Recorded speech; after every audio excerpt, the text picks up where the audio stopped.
Most drivers don't realize this yet, but a brand new driving law just went into effect. And if you're driving the same way you did last year, you could already be breaking it. Not tomorrow, not next month, right now. People are getting pulled over, fined hundreds of dollars, and in some cases, even facing arrest. All because of rules that quietly changed without any real warning. And according to recent surveys, more than half of drivers have no idea these changes even exist. That's the scary part. You don't get a warning for not knowing the law, you just get the ticket.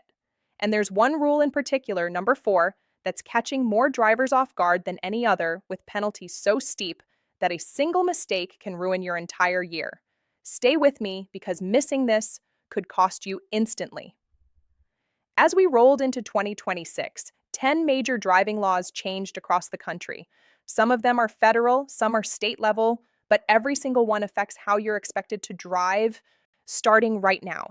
And what makes the situation dangerous is how quietly it all happened. There were no breaking news alerts, no letters in the mail, no clear announcements warning drivers that enforcement was about to begin. Meanwhile, police departments didn't wait. They're already enforcing these rules during routine traffic stops. And drivers are finding out the hard way that I didn't know doesn't get you out of a citation. If you're still driving like it's 2025, you might be setting yourself up for a very expensive surprise the next time you see flashing lights behind you. So, in this video, I'm going to walk you through exactly what changed, one law at a time in plain language, so you know what to avoid, what to adjust, and how to protect yourself before you get pulled over. Hi, I'm Sophia. I spend hours digging through legal updates and enforcement changes so you don't have to learn about them the hard way on the side of the road. And the first law we need to talk about is already one of the most expensive mistakes drivers are making in 2026 because it applies nationwide and there's zero wiggle room. Starting January 2026, a new federal distracted driving standard went into effect, and it completely changes how phone use is treated behind the wheel. Here's the rule, plain and simple. If a police officer sees you holding your phone while your vehicle is in motion, that's an automatic violation. It does not matter if you're stopped at a red light. It does not matter if traffic is crawling. It does not matter if you're just checking directions for 1 second. If the car is on, you're in the driver's seat, and the phone is in your hand, you're breaking federal law. The first offense starts at a $250 fine. The second offense doubles, and every violation adds points to your license, which means your insurance company will absolutely notice. For many drivers, the insurance increase ends up costing more than the ticket itself. Now, a lot of people think they found a loophole by putting the phone on speaker and holding it near their face. That does not count as hands free. The law is very clear. Hands free means the device must be mounted or integrated into your vehicle's system. If it's in your hand at all, it's considered handheld use. Voice commands, dashboard mounts, and built in car systems are allowed. Everything else is not. This is why you're seeing so many drivers getting pulled over and arguing on the roadside only to leave with a citation anyway. The fix is simple and cheap. A phone mount and voice controls will cost you far less than one ticket, not to mention the long term insurance hit. And if you want to stay ahead of changes like this, instead of finding out when it's too late, make sure you're subscribed because this is just the first one. And the next laws get even more confusing. The second law is already causing confusion on highways, and a lot of drivers are getting ticketed because they only half understand it. In 2026, more than 20 states rolled out a new right lane usage rule on multi lane highways, and it changes how you're supposed to position your car during peak traffic hours. On highways with 3 or more lanes, the far right lane is now designated primarily for through traffic, only during rush hours. That means if you're not planning to exit within the next couple of miles, you're expected to move out of the right lane and use the center or left lanes instead. The goal is to keep the right lane clear so drivers can merge more smoothly and traffic doesn't bottleneck at on ramps. Where people are getting tripped up is assuming this rule applies all day long. In most states, it doesn't. It usually only applies during defined morning and evening rush hours, and those times vary depending on where you live. Outside of those hours, the right lane works the same way it always has. The problem is that officers are enforcing this aggressively during peak times. and fines typically range from $150 to $300. So if you're cruising in the right lane during rush hour with no exit coming up, you might be breaking the law without realizing it. This is one of those rules where checking your state's exact language can save you a completely avoidable ticket. The third law is actually one that can work in your favor, but only if you know how to use it. Speed cameras have been spreading everywhere, and a lot of drivers feel like they exist more for revenue than safety. In response, several states passed new laws in 2026 requiring clear advanced warning before you enter a speed camera zone. In most places, that means visible signage at least 500 FT before the camera. If you receive a speed camera ticket and there was no warning sign, or if that sign was blocked by trees, construction, or poor placement, you may be able to challenge the ticket and get it dismissed. And this isn't theoretical. Drivers are winning these cases. If a ticket shows up in your mailbox, go back to the location if possible and document everything. Take photos, look for signage. If it's missing or obscured, file a contest with your local traffic court. Courts are taking these challenges seriously because the intent of the law is safety, not surprise penalties. And in just the first months of 2026, hundreds of tickets have already been thrown out because cities failed to update their signage in time. Now, because the next law is the one catching the most people completely off guard, don't go anywhere. Number 4 is where drivers are making the most expensive mistake of all. Before we move on, let me ask you something real quick. Are you still driving the same way you always have when an ambulance or fire truck comes up behind you? Because if you are, this next law is exactly how drivers are getting nailed with massive fines without understanding what they did wrong. This is the rule that most people miss. This is the one that officers are watching for.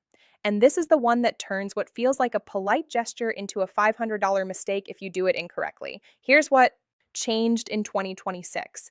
The emergency vehicle yielding law didn't just get stricter, it got specific.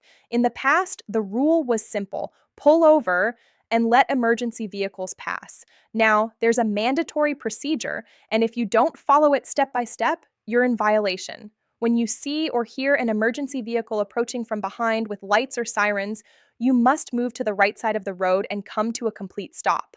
Not slow down, not roll forward. Stop completely. And here's the part almost everyone gets wrong. You are required to remain stopped until that emergency vehicle has fully passed you and is at least 200 feet ahead before you start moving again. Most drivers instinctively begin driving as soon as the ambulance or fire truck clears their bumper. That is now illegal. 200 FT is more distance than most people think. On a highway, it's roughly 4 to 5 car lengths. Another way to picture it is about 2-3 the length of a football field. Officers are actively watching for drivers who move too soon, especially in busy traffic corridors. The penalty is serious. In many states, the fine starts around $500, and mandatory traffic school is often included.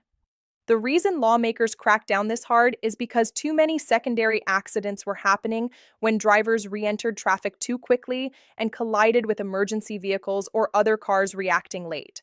So the new rule is simple but strict. Pull over. Stop completely. Wait until the emergency vehicle is clearly far ahead, then proceed carefully. Remember this one because it's the fastest way to turn a good intention into an expensive citation. The fifth law is one that a lot of drivers don't think applies to them until it suddenly does. If you drive an electric vehicle or you're even considering buying one, this change matters. In 2026, many cities and states made it officially illegal to park in an EV charging spot unless your vehicle is actively charging. And it goes further than most people realize. Even if your car is plugged in, once it reaches a full charge, you're on the clock. Most places now allow only a short grace period, usually 10 to 15 minutes, to move your vehicle. After that, you can be ticketed for occupying the space. Fines typically start around $100 and can climb higher in areas with high EV demand. Enforcement is no longer just random either. Some charging stations have sensors that notify parking enforcement when a car is fully charged. And in other areas, drivers report violations through dedicated apps. The solution here is simple. Use your vehicle's charging notifications or set a timer on your phone so you know exactly when charging finishes. These rules aren't just about penalties. They're meant to keep chargers available for everyone, but if you ignore them, the fine is very real. The sixth law is one that has parents furious and drivers shocked because it dramatically expands when school zone rules apply. For years, most drivers learned that school zones were enforced during narrow windows, usually early morning and mid afternoon. In 2026, many states changed that completely. School zone hours were expanded to cover before school programs, after school activities, and extended pickup times. In some areas, that means enforcement as early as 6 in the morning and as late as 6 in the evening. And here's the part that really hurts: the fines have doubled. Speeding in a school zone now often starts at $500, and points on your license are mandatory. In certain states, going more than 15 miles per hour over the school zone limit can even be charged as a criminal offense, not just a traffic violation. That can mean court appearances and potential jail time. The reason for the crackdown is sobering. Data showed that many accidents involving children were happening outside traditional school hours during activities and staggered pickups. So now, if you see a school zone sign, you need to slow down and stay alert. Even if it's early morning or early evening, those flashing lights may still be active, and the consequences of ignoring them are severe. Before we continue, a quick legal note: everything you're hearing here is for educational purposes only. Traffic laws can vary widely depending on your state and even your city. So, always check with your local DMV or a qualified attorney if you need advice for your specific situation. That said, knowing these updates puts you far ahead of most drivers on the road. And if this information is already saving you from potential tickets, imagine what you'll learn in the next video, where I break down the most common mistakes drivers make during traffic stops that instantly make officers more suspicious. Make sure you're subscribed so you don't miss that, because those mistakes can turn a simple stop into something much worse. The seventh law deals with dash cams and recording traffic stops. And this one has changed in ways that actually benefit drivers, but only if you understand the limits. In 2026, several states passed laws that clearly allow drivers to record their interactions with police using dash cams or other recording devices. That means you generally cannot be penalized just for recording a traffic stop in your own vehicle. Dashcam footage can be extremely valuable if you need to defend yourself in traffic court or challenge a citation. However, where drivers get into trouble is what they do with that footage afterward. In many states, posting dash cam video online without blurring the faces and license plates of other people can violate privacy laws. If you share footage publicly without consent, you could face civil lawsuits that cost far more than any traffic ticket. The safest approach is to use dashcam recordings for legal protection, not social media content. If you're unsure, check your state's specific rules on recording and sharing. A dashcam can be one of your best defenses, but only if you use it responsibly. The eighth law is one of the most controversial changes of 2026, and it's putting a lot of drivers at risk without them realizing it. As more states legalize cannabis, lawmakers moved quickly to tighten DUI enforcement around it. Several states have now adopted what are called per se THC limits, similar to the 0.08 blood alcohol limit for alcohol. In practical terms, that means if you're pulled over and a blood test shows THC above a specific threshold, often around 5 nanogs per milliliter, you can be charged with DUI automatically. And here's the problem: unlike alcohol, THC stays in your system long after the effects wear off. You could feel completely sober, drive perfectly, and still test over the legal limit days after using cannabis. While some states allow drivers to challenge these charges by arguing lack of impairment, it's difficult, expensive, and far from guaranteed. The safest advice is simple but frustrating. If you use cannabis, even legally, avoid driving for at least 24 hours. And if you're a frequent user, understand that you may test positive even when you're not impaired at all. It may not feel fair, but it's how these laws are currently written, and drivers are learning that the hard way. The ninth law is especially important if you're a parent or a teen driver watching this yourself. In 2026, several states extended restrictions on teen drivers even after they receive a full license. In many places, drivers under 18 are now subject to mandatory nighttime curfews, typically between 11 at night and 5 in the morning. There are exceptions for work, school events, and family emergencies. But teens are often required to carry proof of where they're going. If they're pulled over during curfew hours without a valid reason, the ticket usually goes to the parents, and first offenses can easily exceed $300.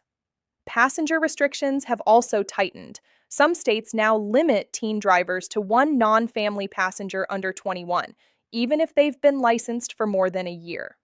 These rules exist because crash data consistently shows that serious teen accidents happen late at night and with multiple passengers in the car. So, if you're a parent, it's critical to talk through these rules with your teen. And if you're a teen driver, understand that these restrictions aren't about punishment. They're about keeping you alive during the riskiest driving years. The 10th and final law affects far more drivers than most people realize, even if you've never sat in a self driving car. In 2026, multiple states passed new regulations that clarify who is legally responsible when an autonomous vehicle is involved in a crash. The big shift is this. If you're hit by a self driving vehicle that was operating in full autonomous mode, liability now generally falls on the company that developed the autonomous system, not the person sitting behind the wheel. That's a major change. But there's an important catch. This protection only applies if the vehicle was truly in full autonomous mode at the time of the accident. If the system issued warnings that were ignored, or if the human driver had any level of control, responsibility can shift right back to the driver. That's why documentation matters more than ever. If you're involved in an accident with an autonomous vehicle, you need to gather as much information as possible at the scene. Get a police report. Determine whether the vehicle was in autonomous mode. If you can, request data logs or system status information. This is still new legal territory, and insurance companies are figuring it out as they go. The more evidence you have, the better protected you'll be. So, here's what you need to remember. 10 major driving laws changed in 2026, and most drivers still have no idea. From the federal handheld device ban to the expanded school zone rules, these aren't suggestions. They're laws that are already being enforced. And number 4, that emergency vehicle yielding rule is the one catching the most people completely off guard. Stop completely. Wait until the emergency vehicle is at least 200 feet ahead and only then move again. I spent hours researching these changes so you don't have to learn about them through a ticket or worse.